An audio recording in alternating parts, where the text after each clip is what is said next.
नमस्कार। आज के शो में आपका स्वागत है। मैं हूं ब्रजेश राजपूत। हमारे शो में जिस हस्ती से हम आपकी मुलाकात करवा रहे हैं वो किसी पहचान की मोहताज नहीं है। वो लेखक हैं, कवि हैं, कथाकार हैं, फिल्म लेखन भी कर रहे हैं और कविताएं और गज़ल भी कहते हैं।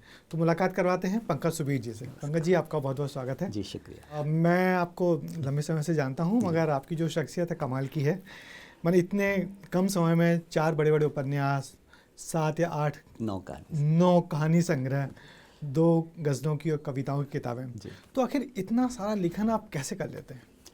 ब्रजेश जी, थोड़ा सा अगर आप कला की किसी भी विधा को साध रहे हैं तो उसमें समय प्रबंधन सबसे आवश्यक होता है। कि अगर आप समय प्रबंधन नहीं कर पा रहे हैं तो फिर आप कला, लता मंगेशकर तो मरते समय तक रियाज करती रहीं, जबकि वो तो गाती नहीं थी उस समय तक।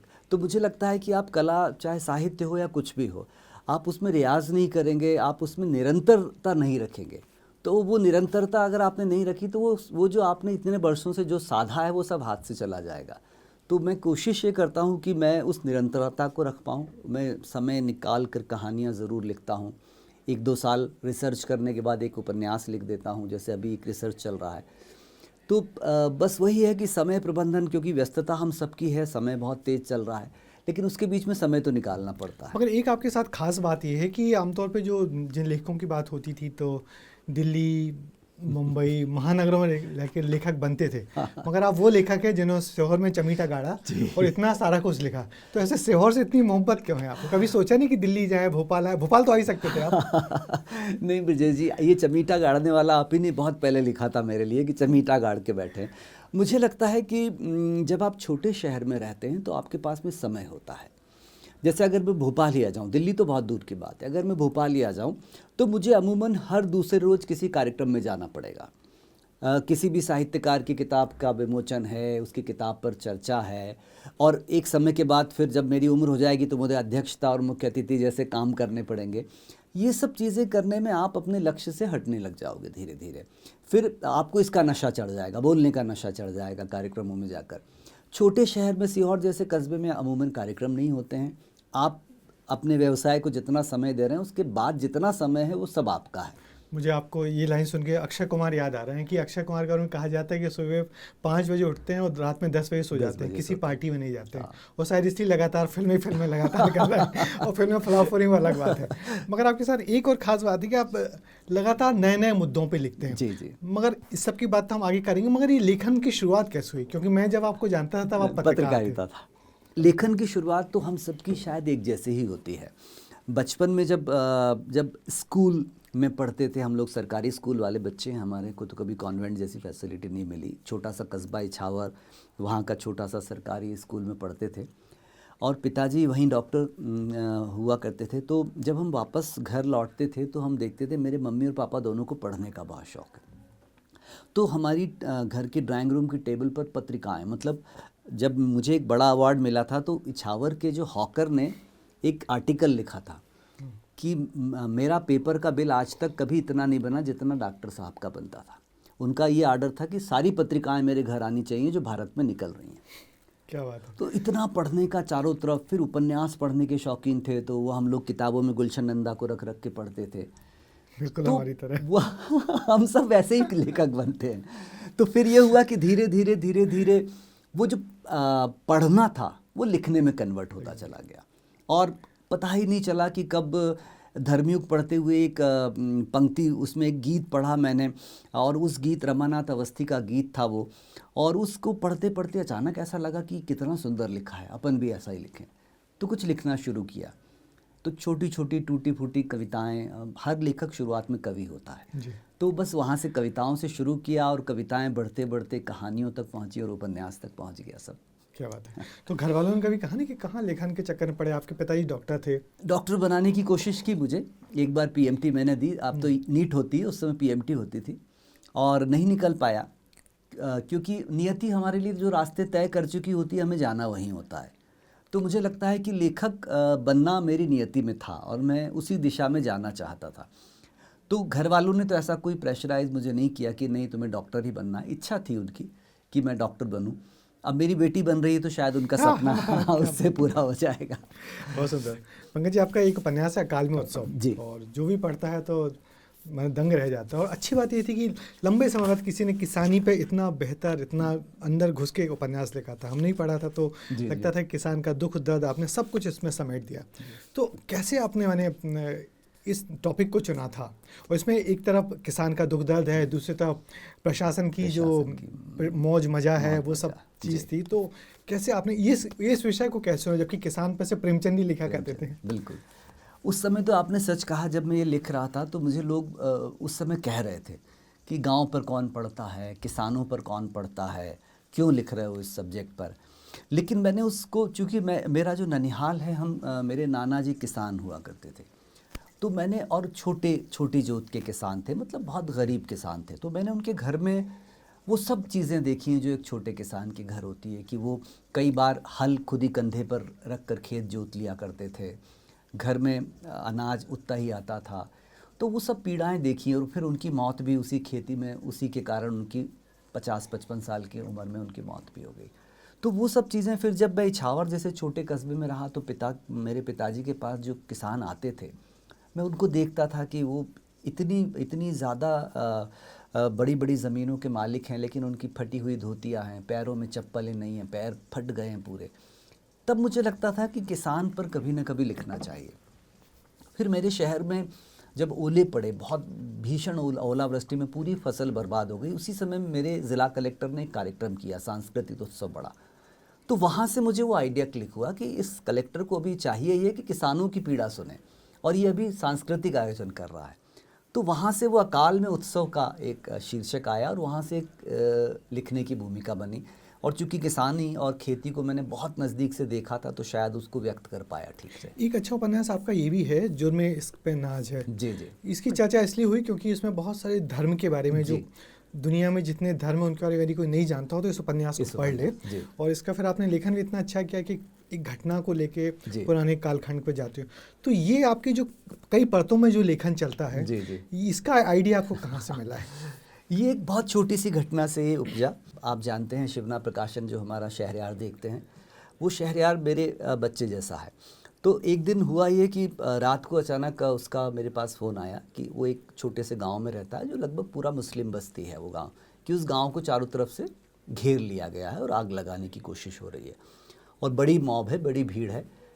तो मैं उस पूरी रात जाग कर प्रशासन और पुलिस के अपने संपर्कों से बात करता रहा और कोशिश करता रहा कि उन्हें वहाँ से निकलवाऊँ। और संयोग ये था कि उस समय जो कलेक्टर थे वो मेरे परिचित थे। भोपाल से जो टीम आ रही थी उसमें जो एडिशनल एसपी लीड करके आ रहे थे वो मेरे अच्छे मित्र थे। तो इतनी सारी सब पहचान के बावजूद भी मैं पूरी रात परेशान रहा। तो उस एक रात से मुझे ऐसा लगा कि ये जो दो बड़े संप्रदाय जो भारत में रहते हैं, हिंदू और मुस्लिम, इनके बीच का जो तनाव है, इसकी शुरुआत कहाँ से होती है। तो फिर मैंने धर्मशास्त्रों का अध्ययन करना शुरू किया। तो फिर करते करते फिर मैं वहाँ तक पहुँच गया, इब्राहिम तक, जहाँ से शुरुआत होती है। तो फिर मैंने सोचा कि एक रात के बहाने 5000 साल की कहानी सुनाई जाए कि कहाँ से धर्म शुरू होते हैं और कहाँ से इंसान इन धर्मों के अंदर आकर और धीरे धीरे अपनी मौलिकता खोता चला जाता है। पर आपको डर नहीं लगा, ये जिस वक्त ये उपन्यास आया था तब धर्म पे लिखना, धर्म पे बोलना, लोग और किसी एक धर्म के पक्ष में खड़ा होना बड़ा मुश्किल होता था, तब आपने इतना पूरा उपन्यास लिख दिया और मैं तो बहुत हैरान था कि मुझे अच्छा भी लगा कि आपने इतनी हिम्मत दिखाई। दूसरी बात कि इस एक उपन्यास में सारे धर्मों के बारे में बड़ी अच्छी व्याख्या है और धर्म से लेके आप गांधी तक आए हो। जी बिल्कुल। कितना मुश्किल होता है ये सब लिखना? धर्म को लेकर लिखना तो बहुत मुश्किल है, बहुत ख़तरनाक है। कभी लगता नहीं कि सब जलाई जाएंगे? मेरे जो उस्ताद हुए, पत्रकारिता के उस्ताद थे, छोटे कस्बे में मैं रहता हूँ सीहोर, आप तो आए हैं, मेरे वहाँ से एक लोकल पेपर निकलता था जहाँ मैंने सबसे पहले पत्रकारिता की, वो भी 95-96 के समय में। उस पेपर में मैं बैठता था और वो बहुत ऐसे समझिए कि बिगड़े हुए पत्रकार थे वो। तो वो मुझसे कहते थे कि तुम्हारे घर के जिस दिन शीशे फूट जाएं तब समझ लेना तुम पत्रकार हो गए हो, और जिस दिन तुम्हारी किताबों को जला दिया जाए तब समझ लेना तुम लेखक हो गए। तो मैं अभी तक उसी चीज़ को मानकर चलता हूँ कि अगर किसी रोज़ कोई किताबें जला देगा तब मैं समझ लूँगा कि हाँ शायद मैं लेखक हो गया हूँ। क्या बात है। अच्छा, उपन्यास के अलावा आपने जो बड़ी शायरियाँ की हुई हैं, प्रेम में पगी हुई कविताएँ की हुई हैं, तो इसमें आप अपने आप को उपन्यासकार कहलाना चाहते हैं या अच्छा शायर? नहीं, मैं शायर तो मैं अपने लिए हूँ, शायर तो मैं दूसरों के लिए नहीं हूँ, वो अपने अपने मित्रों के लिए हूँ। हाँ अपने सुख के लिए करता हूँ। और ब्रजेश जी, ये तो आप भी मानेंगे कि कला, अगर आप कला की किसी भी विधा से जुड़े हैं, आप तो पत्रकारिता से जुड़े हैं, वो भी कला की एक विधा है, तो आप कला की किसी भी विधा से अगर जुड़े हैं तो आप अंदर से प्रेमी तो होंगे। उसके बिना तो कला की वो जो नरमाई है वो आपके अंदर पैदा नहीं होगी। एक संगीतकार भी प्रेमी होगा, एक गायक भी प्रेमी होगा, क्योंकि कला बहुत बहुत नाजुक और बहुत नफासत वाली चीज़ है। वो आपके अंदर जब तक प्रेम नहीं, जब तक वो पैदा नहीं होगी। तो मेरे अंदर की उस नाजुकी को जब मुझे व्यक्त करना होता है तब मैं गज़लें कहता हूँ। क्या बात है। इस किताब का नाम भी बड़ा रोमांटिक है, अभी तुम इश्क में हो। अभी तुम इश्क और मैं में चाहूँगा इसमें उसको एक दो कुछ पढ़ के हमको सुनाएं तो बहुत जी अच्छा जी लगेगा। जी जी बिल्कुल बिल्कुल जो आपकी पसंदीदा हो। बिल्कुल बिल्कुल। ये एक्चुअली में ये भी सारी गज़लें मेरी ऐसी ही हैं जो बस मैंने अपने शौक़ के लिए पढ़ी हैं। बड़ी जानी हुई आवाज़ में किसने बुलाया है, बड़ी जानी हुई आवाज़ में किसने बुलाया है, कोई गुज़रे हुए वक्तों से शायद लौट आया है। क्या बात है। चलो अब सोच कर ये ही शराफत से बिछड़ जाएं, बहुत सही। चलो अब सोच कर ये ही शराफत से बिछड़ जाएं, ये दिलविल तो जवानी में सभी ने ही लगाया है। क्या बात है। और हमें तो लग रहा था ये कि हम गुमनाम हैं, लेकिन हमें तो लग रहा था ये कि हम गुमनाम हैं, लेकिन किसी ने आज फिर दरवाज़ा दिल का खटखटाया है। बहुत बढ़िया। और हमारा नाम ही आया नहीं पूरे फसाने में, हमारा नाम ही आया नहीं पूरे फसाने में, कहानी को कुछ इस अंदाज से उसने सुनाया है। क्या बात है। और आखिरी शेर यूँ है कि हमारे दिल का वो आंगन जहाँ तारे न थे कल तक, हमारे दिल का वो आंगन जहाँ तारे न थे कल तक, उसी में 14वीं का चांद पूरा जगमगाया है। क्या बात है। बड़ी जानी हुई आवाज़ में किसने बुलाया है, कोई गुजरे हुए वक्तों से शायद लौट आया है। बहुत खूब, बहुत खूब। पंकज जी, कहानियाँ आप लगातार लिखते हैं जी। मैंने मधुरमा के सबसे ज़्यादा पढ़े जाने वाले आप लेखक हो। मगर आपकी कहानी पर फिल्में भी बन रही हैं। जी बिल्कुल। तो पत्रकारिता, फिर लेखन और फिल्म लेखन, तो कितना कठिन होता है ये सब? फिल्मों में हम बाहर से फिल्मी दुनिया को बहुत चकाचौंध भरा देखते हैं, लेकिन वहाँ काम करते हुए मुझे एहसास होता है कि सबसे डिसिप्लिन्ड इंडस्ट्री अगर कोई है तो फिल्म है। इतना अनुशासन है और इतना समयबद्ध है। आप ये कई बार हिंदी लेखकों के बारे में कहा जाता है कि वो फिल्मों में जाकर वापस आ जाते हैं। वो वापस केवल इसीलिए आते हैं क्योंकि हिंदी लेखक को समयबद्ध काम करने की आदत नहीं होती है कि अगर फ्राइडे को आपको स्क्रिप्ट लिख कर देना है तो वो फ्राइडे का मतलब फ्राइडे होता है।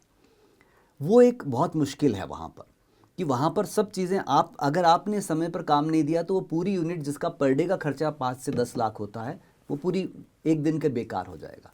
तो ये वहाँ एक समस्या है। फिर एक कहानी को जब आप लिखते हैं तो उसमें विजुअल्स बहुत कम होते हैं। जब आप फिल्म के लिए लिख रहे होते हैं तो वहाँ पूरा विजुअलाइजेशन होना चाहिए और संवाद होने चाहिए। वो एक बड़ी चुनौती होती है। तो उस चुनौती को मैंने शुरुआत की, कुछ स्क्रिप्ट उसमें समझा, कुछ बहुत सारा लिखा हुआ पढ़ा। मनोहर श्याम जोशी की एक अच्छी किताब थी पटकथा कैसे लिखें, उसको पढ़ा तो मुझे समझ में आया कि एक लेखक सब कुछ कर सकता है अगर वो चाहे तो। तो फिर मैंने लिखी, अब तो करीब 10 फिल्मों की स्क्रिप्ट लिख चुका हूँ और अभी 2 फिल्मों पर और लिख रहा हूँ। कल ही एक फिल्म साइन की है। और वैसे भी हमारे जो सीहोर है अब तो फिल्म शूटिंग के लिए बिल्कुल बिल्कुल विख्यात हो ही गया है। लगातार वहाँ शूटिंग हो रही है, लगातार हो रही है वहाँ। फिर आप लगातार लिख भी रहे हैं। मगर एक जो सबसे रोचक बात है कि आप सारा काम एक साथ जो कर रहे हैं, मगर ये जो सोशल मीडिया है उस पर भी आप थोड़ा एक्टिव रहते हैं। जी। तो सोशल मीडिया लेखन को कितना प्रभावित कर रहा है आने वाले इस दौर में? देखिए, वही बात है कि आप उस पर कितना समय दे रहे हैं। सोशल मीडिया जब मैं आपको बताऊं कि जब मैं कोई उपन्यास लिखने बैठता हूं, मैं एक उपन्यास को एक सिटिंग में लिखता हूं। 40 दिन, 50 दिन, 60 दिन या 90 दिन जितने लग जाएं, उसको मैं एक सिटिंग कहता हूं कि उसमें हर रोज़ कुछ ना कुछ लिखूंगा। 1 पेज लिखूंगा, आधा पेज लिखूंगा, लेकिन रोज़ उसे रखूंगा।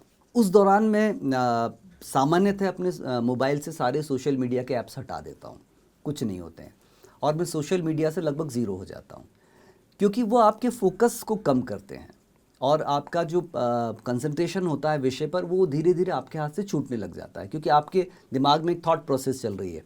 अचानक आपके मोबाइल ने बीप करा और व्हाट्सएप पे कोई संदेश आ गया, तो आपके अंदर एक उत्सुकता आती, किसका है, खोल कर देख लो। जब आप खोलकर देखने के बाद वापस लौटते हैं तो वो थॉट प्रोसेस पूरी टूट चुकी होती है। फिर आप उसको कड़ियों को जोड़ने की कोशिश करते हैं, लेकिन वो वैसा नहीं होता जैसा ओरिजिनल चल रहा था। तो सोशल मीडिया के तो बहुत नुकसान हैं। एक लेखक को उसका उपयोग करना चाहिए एक टूल के रूप में, खुद टूल नहीं बनना खुद नहीं टूल बने, और हो यही रहा है। अच्छा, आप तो इतना सब काम कर रहे हैं, लेखक हैं, प्रकाशक भी हैं, जी, आपका जी। शिवना प्रकाशन भी, जी। जिसने आपने मुझ पर मेहरबानी की है, 2 किताबें छापी हैं। लोग कहते हैं कि पढ़ा नहीं जा रहा है, जी। किताबें कम बिक रही हैं, तो उस पर क्या कहेंगे आप एज ए प्रकाशक? देखिए, ये तो बिल्कुल ही गलत बात है कि पढ़ा नहीं जा रहा है और किताबें कम बिक रही हैं। आप जिस अकालबे उत्सव का जिक्र कर रहे हैं, इसके शायद 12 संस्करण आ चुके हैं 5 साल में, 5-7 साल में।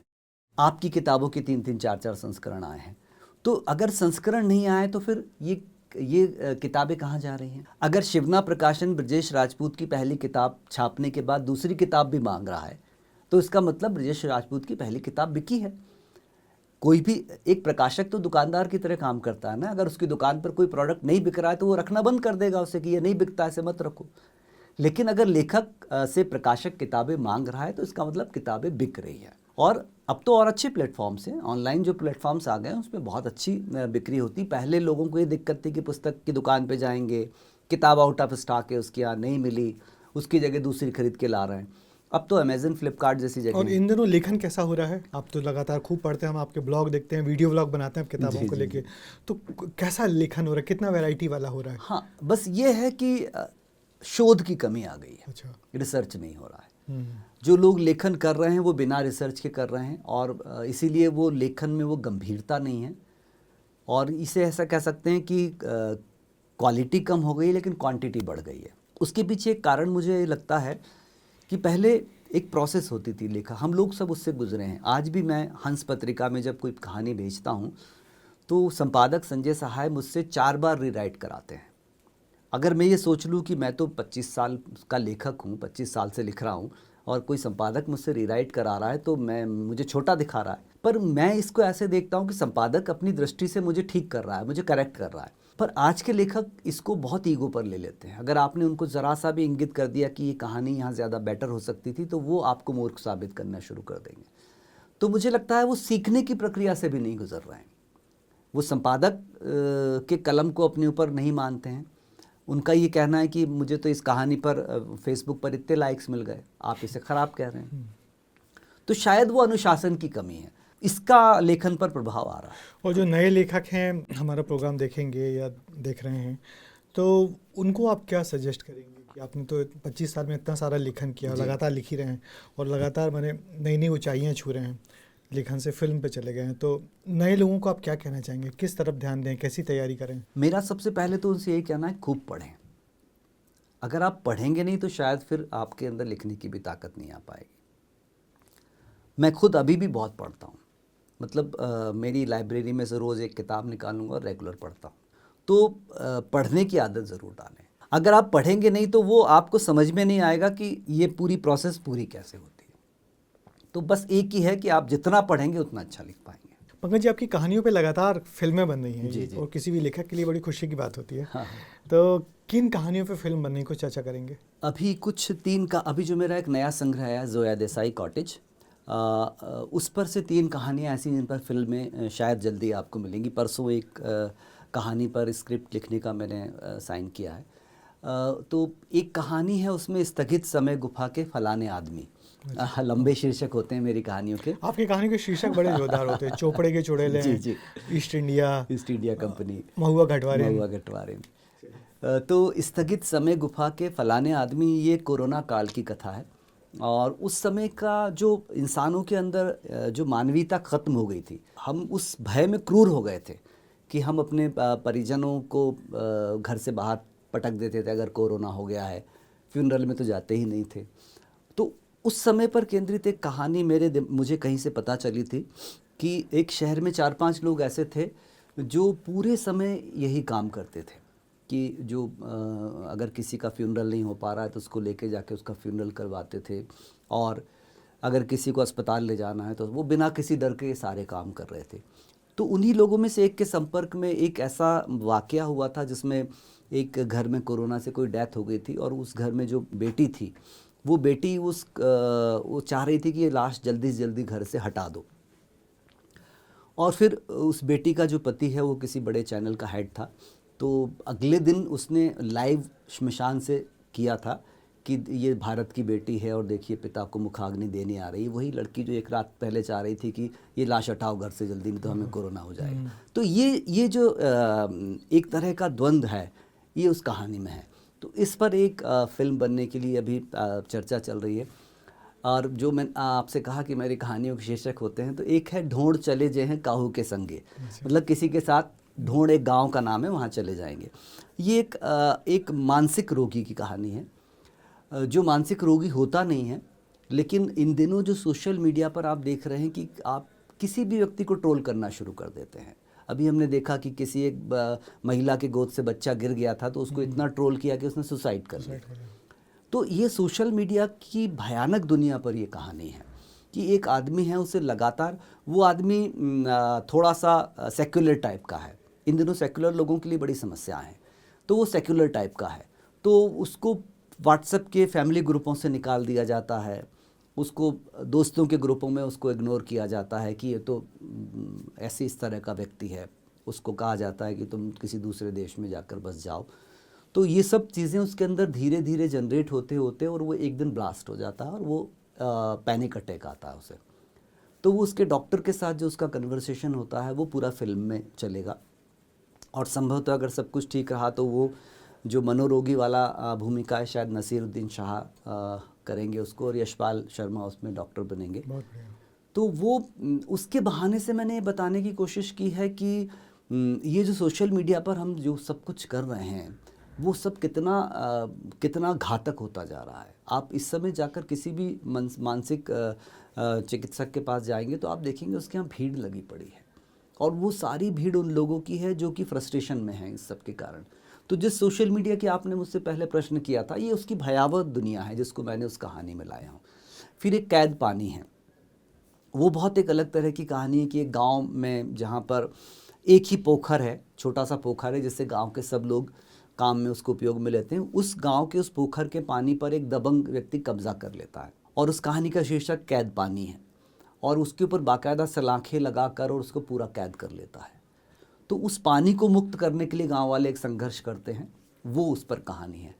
तो इस सारी कहानी मुझे लगता है सीहोर के आसपास ही हुई होंगी। हाँ, ये सब वहीं घटती हैं, सारी कहानी, मेरी सारी कहानियाँ वहीं घटती हैं, और मेरी कहानियों में पुलिस और प्रशासन जरूर होता है क्योंकि मैं पत्रकारिता से और चूंकि आपका पहले एक उपन्यास था ये वो शहर तो नहीं। जी जी, उसमें तो आपने जो सीहोर का जो कलेक्टर का जो बंगला ही है उसी की तुलना कर दी थी जी। तो कभी कुछ प्रशासन के लोग नहीं कहते यार क्या हमको निशाने पर रखते हो? नाराज़ होते हैं बहुत। मेरी तो मित्रताएं छूट गई हैं। मैं आपको बताऊं कि मेरे एक बहुत करीबी रिश्तेदार, बहुत करीबी, और एक कहानी का कोई पात्र ऐसा था जो उनसे मिलता था। और कई बार ऐसा होता है ना कि हम लोग कोई कहानी लिख देते हैं तो हम सोचते हैं कि इससे हमने थोड़ा सा कुछ उठा लिया है तो ये कब पढ़ेगा। अब आप संयोग देखिए कि उन्होंने मेरी कोई कहानी नहीं पढ़ी, आज तक मेरी एक भी कहानी नहीं पढ़ी कभी भी, जबकि बहुत नज़दीकी रिश्तेदार हैं, लेकिन उन्होंने उस कहानी को पढ़ा। पढ़ी तो वही पढ़ी, और पढ़ी तो वही पढ़ी, और वो ऐसे पढ़ी कि वो उनकी कोई रिश्तेदार थी, वो कहीं जा रही थी, रेलवे स्टेशन पर एक पत्रिका मिली, उन्होंने पत्रिका ख़रीद ली और पत्रिका पढ़ी तो पहले नंबर पे मेरी कहानी थी। उन्होंने मेरा नाम देख के पढ़ना शुरू की तो उन्हें वो पात्र पहचान में आ गया कि ये तो वो पात्र है। उन्होंने फ़ोटो व्हाट्सअप खींच के उनको कर दिए कि देखो तुम्हारे रिश्तेदार ने तुम पे कहानी लिख दी। नेगेटिव शेड था कहानी में थोड़ा सा, तो वो और नुकसानदायक हो गया, तो फिर उन्होंने मुझसे बात ही नहीं की। ये सब चीज़ें, लेकिन इसको अभिव्यक्ति के खतरे कहा जाता है, लेखन के खतरे। लेखन के खतरे हैं, ये तो उठाने पड़ेंगे। अगर आप, वही बात है कि आप, मैंने कहीं पढ़ा था कि लेखक को क्षमा नहीं करना चाहिए। जो लेखक क्षमा करता है वो लेखक नहीं बन सकता। फिर क्या बात है, बहुत सुंदर। लेखक को क्षमा नहीं करना चाहिए। फिर अब इन दोनों आप कर क्या रहे हैं? एक नया उपन्यास या इसके साथ साथ कुछ और? एक उपन्यास का शोध काम चल रहा है, और वो शायद फिर गाँव की तरफ मुड़ रहा हूँ मैं, क्योंकि पिछला आपका उपन्यास तो भोपाल पे था। भोपाल पर था, मतलब उसमें शोध तो बहुत था क्योंकि वो भी एक विषय पर था, लेकिन अब ये जो आ रहा है ये बहुत लंबे शोध के साथ आएगा। किस टॉपिक पे होगा? है वही गांव किसान की समस्याएं, लेकिन उसमें किसान से ज़्यादा एक ग्रामीण जीवन की समस्याएं होंगी। तो हमने देखा कि आप चूंकि पत्रकार भी रहे हैं तो आपकी अधिकतर कहानियां जो खबरें हैं उनके आसपास बुनते हो आप। जी जी। तो एक पत्रकार का लेखक फ़ायदा मिलता है आपको? बिल्कुल बिल्कुल, एक पत्रकार को लेखक होने के बाद ये फ़ायदा तो होता ही कि उसके पास कहानियाँ होती हैं। और वो चूँकि आज भी मैं पत्र पढ़ता हूँ तो मेरे पास में वो समाचार में से मुझे कहानियाँ मिलती हैं कि अच्छा ये एक कहानी बन सकती है। तो पत्रकार जब लेखक बनता है तो वो बहुत समृद्ध होता है, जैसे आप हैं। चलिए, बहुत बहुत शुक्रिया। तो पंकज जी, जाते जाते आप कुछ कहना चाहेंगे विस्तार न्यूज़ के बारे में, हमारे प्रोग्राम के बारे में? आपसे तो बात करके हमेशा अच्छा लगता है। विस्तार न्यूज़ को देखकर मुझे ये अच्छा लग रहा है कि मध्य प्रदेश से इतनी अच्छी शुरुआत और इतनी बड़ी शुरुआत, आपका ऑफिस मैंने आज देखा तो मुझे लगता है इस तरह का तो मध्य प्रदेश में एक ही सेटअप होगा। हम लोग हर काम के लिए दिल्ली भागते हैं, बॉम्बे भागते हैं, जबकि हम अपनी जगह पर रहकर भी बड़ा काम कर सकते हैं। तो मुझे लगता है कि विस्तार ने जो शुरुआत भोपाल में की है, जैसे आपने कहा कि सारे फिल्म वाले भोपाल आ रहे हैं, तो मुझे लगता है कि अब चैनल वाले भी भोपाल भागेंगे, क्योंकि इस तरह का सेटअप यहाँ रख कर शुरू कर देना ये सचमुच बहुत बड़ी बात है। तो विस्तार न्यूज़ को शुभकामनाएं मेरी, और मुझे लगता है कि ये आने वाले समय में भारत का नंबर 1 चैनल बनेगा। आप जैसे लोग जुड़े हैं तो बिल्कुल विश्वास है हमें। नहीं, चलिए पंकज जी, आपका बहुत बहुत शुक्रिया। ये थे पंकज सुबीर, जिनसे हमने अभी चर्चा की और उन्होंने बताया कि इन दिनों लेखन कैसा चल रहा है, नए लेखकों के लिए क्या करना चाहिए और उनके जो इतना बृहत लेखन है उसके पीछे क्या राज है।